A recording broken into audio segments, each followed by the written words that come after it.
Hey everyone, and welcome back to the channel. Today, we re-tackling a topic that so many of us have thought about at some point. Can I just stop eating to lose weight? It sounds so simple, right? Less food in, more weight off. But our bodies are incredibly complex, and the reality is far from that simple equation. In fact, trying to lose weight by severely restricting your food intake or starving yourself can backfire in some pretty dramatic ways, and it's definitely not the healthy, sustainable path you're looking for. So, let's dive deep into what actually happens inside your body when you decide to just not eat, and why it's a strategy you'll want to avoid. First, let's talk about what happens in the first 24 to 48 hours. Your body is a pro at managing its energy. Its primary fuel source is glucose, which you get from carbohydrates. When you stop eating, your body first uses up the glucose circulating in your blood. After that, it turns to its stored glucose, which is called glycogen, found mainly in your liver and muscles. This process is totally normal. But as you use up this glycogen, you also lose a lot of water weight, because glycogen is stored with water. This is why you might see a quick drop on the scale in the first couple of days and think, wow, this is working. But hold on, because this initial drop is mostly water, not fat. It's a bit of a trick, and it's not the kind of weight loss you want to sustain. Now, once your glycogen stores are depleted, your body enters a state called ketosis. You've probably heard of this from the keto diet. Without carbs onto fuel, your body starts breaking down fat for energy, producing something called ketones. At this stage, you are indeed burning fat. Sounds great, right? But this is also where things start to get tricky. Your brain, which is a huge energy consumer, prefers glucose. While it can adapt to using ketones, it's not its ideal fuel. This is often when people start feeling sluggish, foggy, and irritable. That's your brain telling you it's not happy with the fuel situation. You might also experience headaches, dizziness, and a serious lack of energy.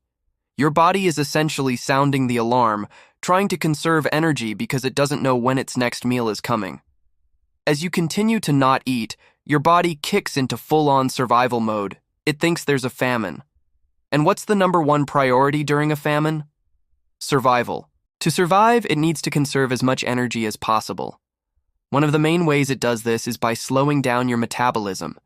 Your metabolism is the engine that burns calories. When you starve it of fuel, it's like an engine downshifting to save gas. This means you start burning fewer calories zhangjiao rest, which is the exact opposite of what you want for weight loss. Your body becomes incredibly efficient at holding on to every last calorie. But it gets more serious. When your body is desperate for energy and has burned through its readily available fat stores, it starts looking for other sources. And unfortunately, one of its next targets is your muscle tissue. Your body will start breaking down muscle protein and converting it into glucose for your brain and other essential functions.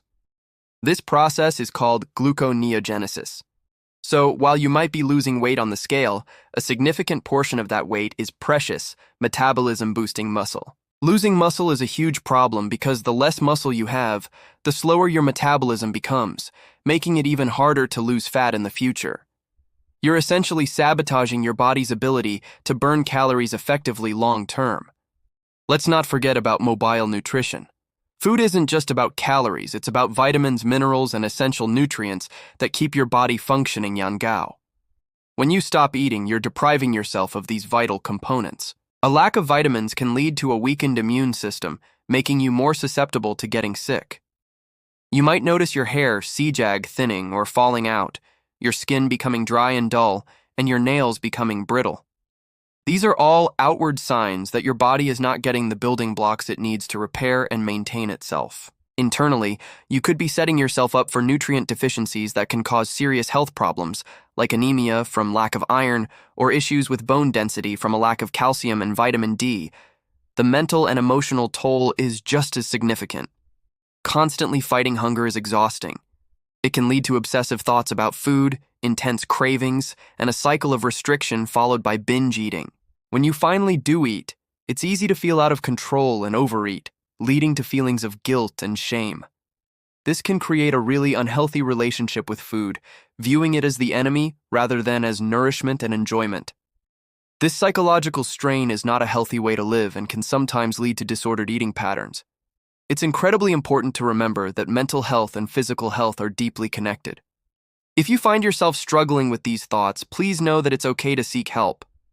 Talking to a therapist or a registered dietitian can make a world of difference. So, what happens when you eventually start eating again?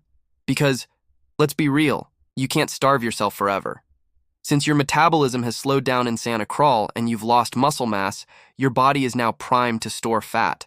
When you reintroduce food, your body, still in famine mode, will desperately cling to every calorie and store it as fat in preparation for the next famine.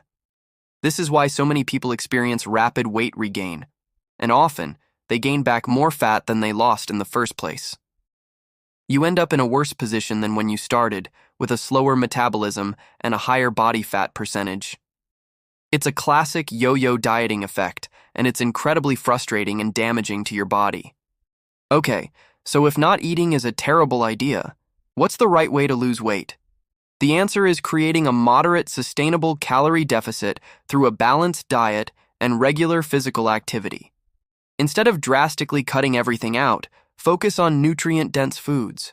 Fill your plate with lean proteins, plenty of fruits and vegetables, whole grains, and healthy fats.